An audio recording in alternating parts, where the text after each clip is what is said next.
એ સમયે ભગવાન શ્રી કૃષ્ણે પોતાના જમણા પગનો અંગૂઠો ભૂમિમાં દબાવી ત્યાંને ત્યાં ચરણગંગા પ્રગટ કર્યા. માતા રુક્ષ્મણીજીને ખૂબેથી પાણી પીવડાવ્યું. વગર આજ્ઞાએ દુર્વાસા ઋષિને પાણી પીધું.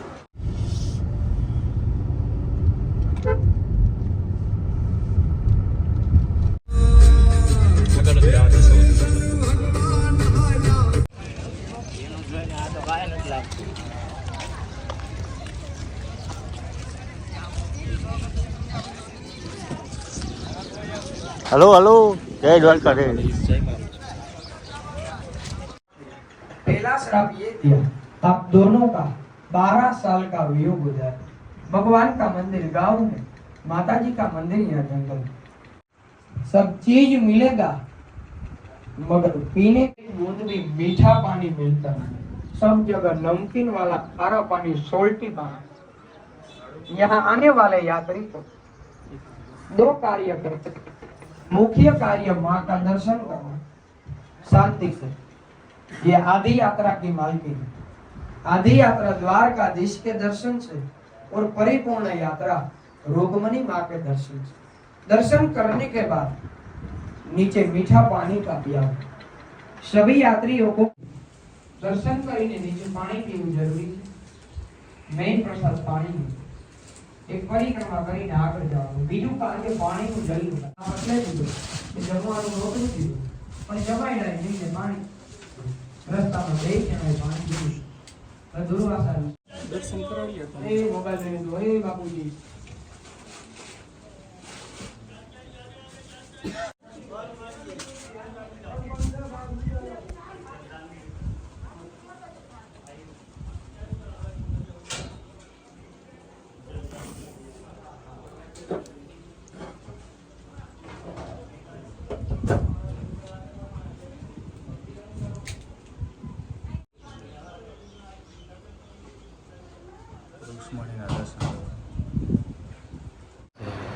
આપ જે દર્શનને માટે આવ્યા છો એ રુક્ષ્મણીજી ભગવાન સૌથી મોટા પટરાણી।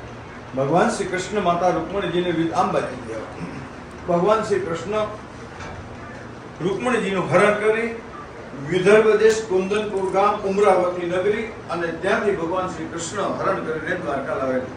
શ્રી કૃષ્ણ ભગવાનની સાથે માતા રુક્ષ્મણીજીના લગ્ન થયા એટલે એમને મનમાં અભિમાન થઈ ગયું, મારા સમાન ભગવાનને પ્રિય કોઈ રાણી નહીં। એ અભિમાન દૂર કરવાના માટે ભગવાન શ્રી કૃષ્ણએ એમના નિમિત્ત બનાવ્યા દુર્વાસા ઋષિને। જગતના સારા કામ કરતા પોતે છે છતાં એ નિમિત્ત બીજાને બનાવે, દુર્વાસાને નિમિત્ત બનાવે છે, ભોજનનું નિમંત્રણ દે છે। દુર્વાસા ઋષિ એમને કહે છે કે ભાઈ જે રથ લઈને આપ આવ્યા છો એ રથની અંદર અમે તપસ્વી બ્રાહ્મણ સ્વારી ન કરીએ, દ્વારકા લઈ જવો છે, ભોજન જમાડવાની સ્વયં ઈચ્છા છે। તો પતિ પત્ની બંને જાતે જૂતો ત્યારે ભગવાન શ્રી કૃષ્ણ અને માતા રુક્ષ્મણીજી પતિ પત્ની જાતે જોડી અને આ રથ ખેંચે છે। અડધે માર્ગે પહોંચ્યા ત્યાં સૂર્યદેવ અતિ તાપમાન થયા। મા રુક્ષ્મણીજીને પરિશ્રમને કારણે પાણીની તૃષા લાગી અને ભગવાનને વિનંતી કરે કરુણાની સાથે કે હે માં, અમને પાણી વગર કંઠ સુકાય છે, મારો પ્રાણ વ્યાકુળ થાય છે, મને પીવાના માટે જળ મળી જશે। ત્યારે એ સમયે ભગવાન શ્રી કૃષ્ણે પોતાના જમણા પગનો અંગૂઠો ભૂમિમાં દબાવી ત્યાંને ત્યાં ચરણગંગા પ્રગટ કર્યા। માતા રુક્ષ્મણીજીને ખૂબેથી પાણી પીવડાવ્યું। વગર આજ્ઞાએ દુર્વાસા ઋષિને પાણી પીધું।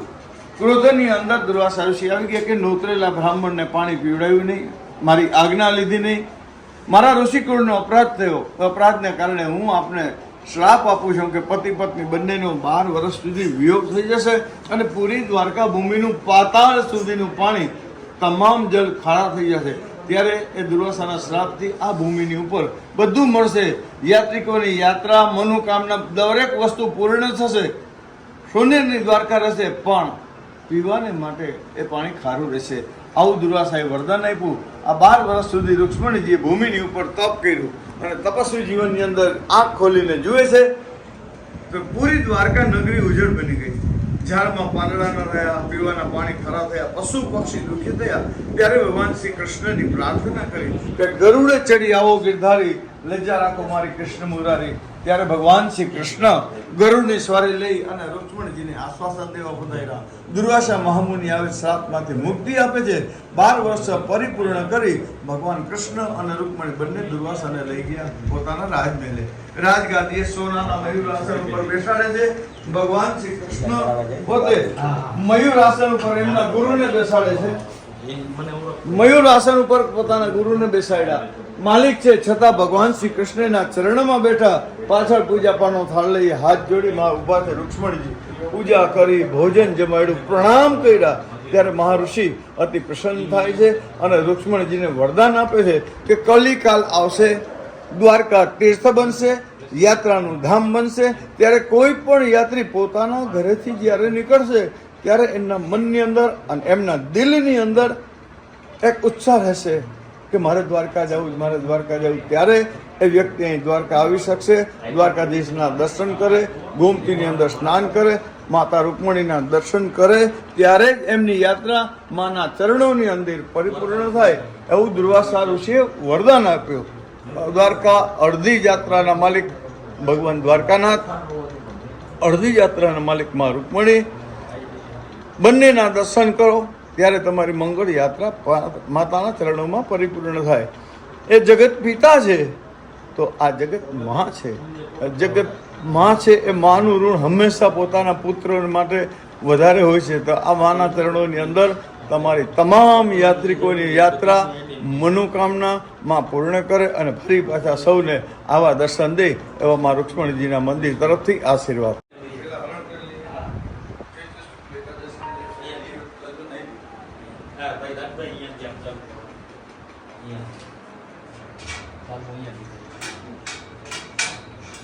આજે આપણે આવ્યા છીએ રુક્ષ્મણી મંદિરે અને આપણી સાથે છે ધીરેનભાઈ માણેક અને અહીંયાના પૂજારી. કેમ છો સાહેબ? મજામાં? એકદમ દ્વારકાધીશની કૃપા અને માની કૃપા પરમ વર્ષી રહી છે. હા, તો આજના જે પ્રસંગ વિશેનું શું મહત્વ છે? આજનો દિવસ છે એ ભગવાન દ્વારકાધીશ માતા રુક્ષ્મણી બંનેનો લગ્ન ઉત્સવ છે. ચૈત્ર શુક્લ એકાદશી એટલે મા રુક્ષ્મણીજીના લગ્નનો દિવસ છે અને કારતક એ તુલસી વિવાહનો ઉત્સવ મનાવવામાં આવે છે. તો આ મંદિરે પ્રતિક વર્ષ અનુસાર મા રુક્ષ્મણીજીનો આજે પણ 11ને દિવસે મા રુક્ષ્મણીજીનો શણગાર થાય છે. પ્રતિવર્ષ અનુસાર માતાજીના 12 ચોરી મંડપની રચના થાય છે. વિધિવત સાયંકાળે માતાજીના લગ્નની વિધિ કરવામાં આવે છે અને દ્વારકાધીશજીના મંદિરથી માતાનો વરઘોડો નીકળે અને મા રુક્ષ્મણીજીના મંદિર સુધી વરઘોડો પહોંચે છે અને માતાજીના સાનિધ્યની અંદર બહારના ભાગની અંદર મા રુક્ષ્મણીજીના મંડપની રચના કરવામાં આવે છે અને તમામ બ્રાહ્મણો એ ઉત્સવને પોતાનો ઉત્સવ માની અને પોતાના ઉત્સવની અંદર સૌ બ્રાહ્મણો ભેગા મળી 5 સમસ્ત પરિવાર વતી મા રુક્ષ્મણીજીના લગ્નનો વરઘોડો અને માતાના લગ્નનો ઉત્સવ મનાવવામાં આવે છે. દર વર્ષે પ્રતિવર્ષ અનુસાર ધીરેનભાઈ માણેક પરિવાર તરફથી માતાજીને પ્રતિવર્ષ અનુસાર પાનેતરની સેવા આપવામાં આવે છે અને માતાજીના શણગાર કરી અને પ્રતિવર્ષ અનુસાર માતાજીના ધામધૂમથી અહીંયા લગ્ન મનાવવામાં આવે છે. જય દ્વારકાધીશ. જય દ્વારકાધીશ. જય મા રુક્ષ્મણી. જય રુક્ષ્મણી માત કી જય. થઈ ગયા ખબર?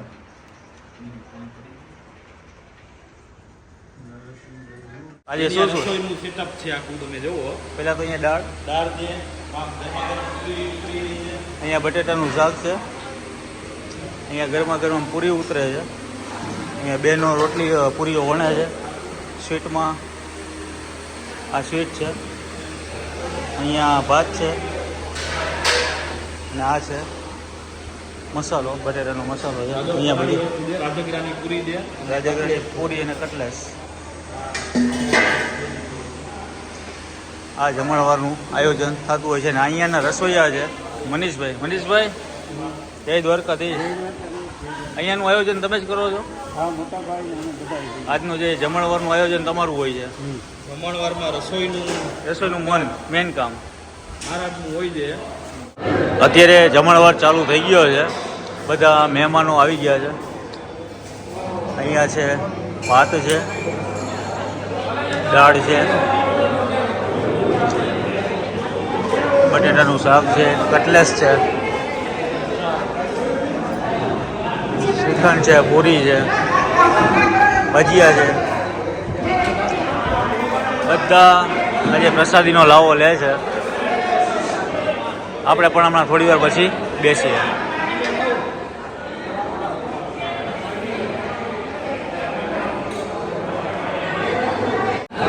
અને મિત્રો આ તો રેગ્યુલર આપણી જે થાળી છે, જે ગુજરાતી થાળી, અને અહીંયા જે કોઈ ફરારિયા હોય એના માટે પણ અલગ સુવિધા રાખેલી છે. કાકડી, સંભારો, ચટણી, આ ચેવડો છે, શ્રીખંડ છે, કટલેસ છે, પૂરી છે, રાજગરાની પૂરી છે. હા, રાજગરાના લોટની 11 છે એના માટે ને. હા, જે કદાચ ના રહ્યો એના ઓલા માટે. બરાબર. અને આ ખીચડી છે, સાંભારી ખીચડી, સામો, હા, અને બટેકાનું રસાવાળું શાક, બટેટાનું ફરાળી શાક. હા, ફરાળી, બધું ફરાળી આઈટમ. વાહ વાહ વાહ. જે કોઈ ફરારિયા હોય એના માટે અહીંયા અલગ સુવિધા રાખેલી છે. અને જે કોઈ આપણે કોઈ રિયા ના હોય એના માટે અલગ સુવિધા છે.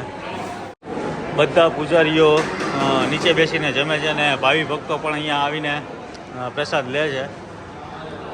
બધા બેસી ગયા છે જમવા.